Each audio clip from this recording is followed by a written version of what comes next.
Hello दोस्तों, आप सभी को प्रभु यीशु मसीह के नाम में जय मसीह की। परमेश्वर के नाम की स्तुति और महिमा हो। विश्वास करता हूं परमेश्वर ने आपको और आपके परिवार को सुरक्षित रखा है, संभाला है। प्रभु के नाम की स्तुति और महिमा हो। मैं फिर से आप सभी का स्वागत करता हूं हमारे एक और नए वीडियो में। आज का वीडियो भी बहुत ही अच्छा होने वाला है। इस वीडियो को सुनने के बाद, देखने के बाद आपके जीवन में एक आशा उत्पन्न हो। प्रभु यीशु मसीह के आगमन के लिए आपको और ज्यादा उत्साहित होने का मौका मिलेगा इस वीडियो को देखने के बाद। इसीलिए आज का ये वीडियो आप पूरा देखें। वीडियो को आगे बढ़ा कर ना देखें, पूरा वीडियो देखें। ज़्यादा लंबा वीडियो नहीं होता हमारा कोई भी, इसीलिए वीडियो को अच्छे से देखें। अगर अभी आपके पास समय नहीं है तो बाद में आकर वीडियो पूरा देखें, लेकिन बीच में छोड़कर ना जाए। इससे होगा क्या, आप बातें समझ नहीं पाएंगे। जो वचन बोले जाते हैं उसकी पूरी गहराई वाली बातें आप नहीं समझ पाएंगे और इसके कारण आप अधूरा ज्ञान लेकर जाएंगे। और अधूरा ज्ञान अगर आप लेकर जाएंगे तो आप सही रीति से प्रभु के साथ नहीं चल पाएंगे। इसलिए ज़रूरी है कि वीडियो को पूरा देखें। वीडियो देखने के बाद अपने मसीह भाई बहनों में वीडियो को शेयर करना बिल्कुल भी ना भूलें। और पहली बार अगर आप हमारे चैनल पर आए हैं, आपका स्वागत है और हमारे चैनल को सब्सक्राइब जरूर करें। चलिए देर नहीं करते हुए आज की वीडियो को शुरू करते हैं। दोस्तों, हम सब लोग एक दिन की आशा रखते हैं और वो दिन कौन सा है? यीशु मसीह के आगमन का दिन।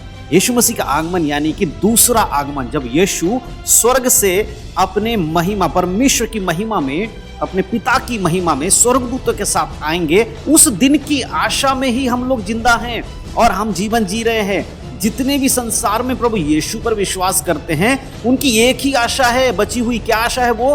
कि यीशु बादलों पर आएंगे और वो उठाए जाएंगे। हालेलुया। यदि कोई भी विश्वासी यीशु के आने पर या मुर्दा हो गया हो या मर गया हो पहले ही, वो अगर जिंदा नहीं होता और जो जीवित है वो अगर रूपांतरण नहीं होता तो उसकी आशा खत्म हो जाती है, फिर कोई आशा बची नहीं है।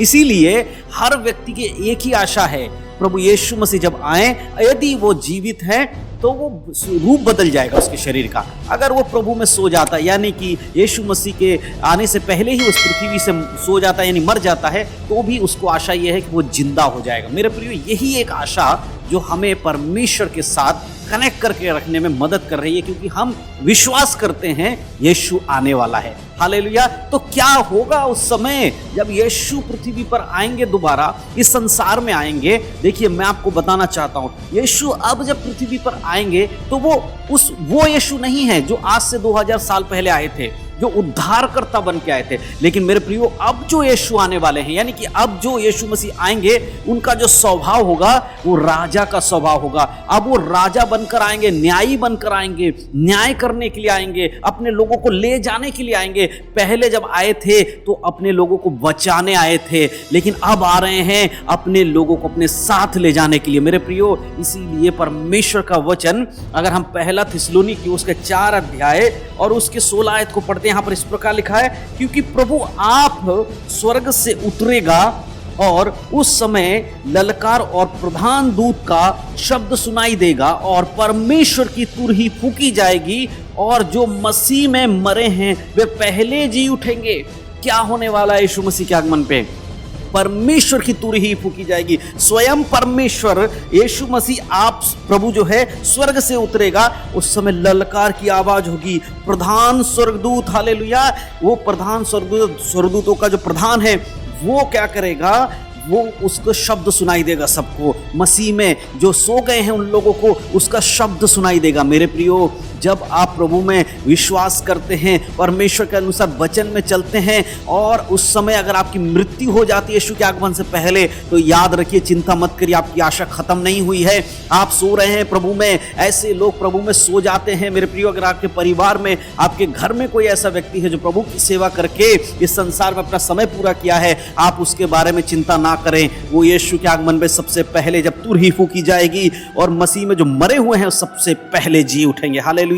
इस बात को याद रखें। अगर आप उनके विषय में चिंता करते हैं जो आपके मित्र रहे होंगे, कोई आपके जानकार रहे होंगे, आपके रिश्तेदार में कोई ऐसा होगा जो अब इस पृथ्वी पर, इस संसार में नहीं है, वो सो गए हैं, उनका शरीर मिट्टी में मिल गया है, चिंता ना करें। यदि वो प्रभु में हैं, प्रभु में थे, तो वो जी उठेंगे। इसीलिए प्रभु इस बात को बताना चाहता है। आज पौलुस या थिस्सलुनीकी की पत्री में लिखता है उन लोगों के लिए कि जो सोते हुए लोग हैं उनके विषय में तुम्हें चिंता करने की जरूरत नहीं है। इसी का 13 आयत जब हम पढ़ते हैं, पहला थिस्सलुनीकी उसके 4 का 13 में इस प्रकार पौलुस कहता है, हे भाइयों, हम नहीं चाहते कि तुम उनके विषय में जो सोते हैं अज्ञानी रहो। ऐसा ना हो कि तुम दूसरों के समान शोक करो जिन्हें आशा नहीं। ऐसा नहीं है उन लोगों के तरह समान शोक करो संसारिक लोगों के समान, क्योंकि संसारिक लोग कोई आशा नहीं है कि उनके लोग जो मर जाते हैं वो दोबारा कभी उनसे मिल पाएंगे मेरे प्रियो। लेकिन हमारी आशा है, हमें पता है यदि हमारे परिवार में कोई प्रभु में सोता है, एक दिन हम बादलों पर यीशु मसीह के संग मिलेंगे। सबसे पहले मुर्दे जी उठेंगे, उसके बाद जो जिंदा हम बचे रहेंगे उसके संग बादलों पर उठाए जाएंगे, हमारा रूपांतरण हो जाएगा। इसीलिए प्रभु यहाँ हमें कहता है उनके विषय में चिंता करने की जरूरत नहीं है। इसीलिए तुम सोच लो जो संसारिक लोग करते हैं ना उनके जैसे तुम्हारे साथ नहीं होने वाला है। इसीलिए तुम अज्ञानी ना रहो सोते हुए लोगों के विषय में, सबसे पहले वो जी उठेंगे। प्रभु आज एक आशा दे रहा है मेरे प्रियो। क्या आप भी दुखी होते हैं? आज बहुत सारे क्रिश्चियंस, बहुत सारे मसीही लोग कब्र में जा जाकर रोते हैं, चिल्लाते हैं। मरने के बाद उनको जब दफना दिया जाता है वो प्रभु में सो भी गए हैं, लेकिन फिर भी उनके परिवार वाले कब्र पे जाते हैं, उस कब्र को पूजा करते हैं, उस पर धूप बत्ती, अगरबत्ती, मोमबत्ती, फूल हर साल हर टाइम जब मन करता है जाके चढ़ाते हैं। क्यों ऐसा कर रहे हैं? क्योंकि उन्हें पता ही नहीं कि क्या होने वाला है, वो तो उसको भी पूजने लगे हैं। देखिए परमेश्वर ने क्या कहा था, चिंता मत करो एक दिन वो जी उठेंगे, लेकिन वो आज भी जाकर वहां रो रहे हैं, उनको आशा ही नहीं है। क्यों रोते हो? परमेश्वर कह रहा है कि मैं आऊंगा तो वो जी उठेंगे। अगर वो परमेश्वर में सोए हैं तो जी उठेंगे, फिर तुम क्यों रो रहे हो उनके पास जाकर? तुम्हें आनंद करना चाहिए कि वो मसीह में सोया है और एक दिन वो जी उठेगा। इस बात को पौलुस यहाँ कह रहा है मेरे प्रियो। इसीलिए आशा रहित मत बनिए संसार के समान कि वो चले गए हैं अब मिलेंगे नहीं। वो अगर प्रभु में है तो वो मिलेंगे। और 14 आयत कहता है, क्योंकि यदि हम विश्वास करते हैं कि यीशु मरा और जी भी उठा, तो वैसे ही परमेश्वर उन्हें भी जो मसीह में सो गए हैं उसी के साथ ले आएगा। किसके साथ? यीशु मसीह के साथ ले आएगा। जैसे ही स्वर्ग से यीशु का आगमन होगा, तुरही फूकी जाएगी, तुरंत मरे हुए लोग जिंदा हो जाएंगे, उनका पुनरुत्थान होगा सबसे पहले। उसके बाद वो स्वर्ग में बादलों पर यीशु मसीह के संग उठा दिए जाएंगे। मेरे प्रियो, क्यों फिर आप कब्रों पर जाकर रोते हैं? क्यों जाकर अपने आप को आशा रहित बना देते हैं? प्रभु ने क्या कहा? मैं आऊंगा, उस दिन तू जी उठेगा।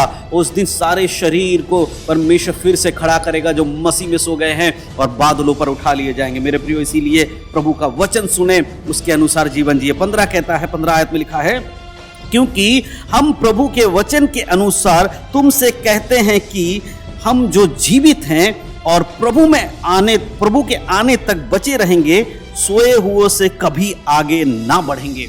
मेरे प्रियो, सबसे पहले जो प्रभु में सो गए हैं वे जिंदा हो जाएंगे। और उसके बाद अगर हम परमेश्वर में चलते हुए लोग हैं, अगर हम वचन में चलते हैं और यीशु मसीह का आगमन हमारे जीवित रहते हो जाता है, तो हमारा पुनरुत्थान भी होगा। लेकिन पहले उनका होगा जो मसीह में सो गए हैं। इसीलिए मेरे प्रियो, ये बात ना कहें कि जैसे संसार के लोग, उनके पास कोई आशा ही नहीं है, वो सोचते हैं हमारे प्रिय लोग मर गए हैं, अब कभी हम मिल नहीं सकते। ऐसे मत बनिए। प्रभु कहता है मैं आऊंगा और उस दिन तेरे प्रिय लोग तुझे मिलेंगे, एक साथ तुम बादलों पर मिलोगे, एक दूसरे के गले मिलोगे, फिर से वही चीजें तुम्हें दिखाई देंगी, फिर से वही शरीर तुम्हें दिखाई देगा। मेरे प्रियो, क्या इतनी बड़ी आशा जो प्रभु हमें देता है।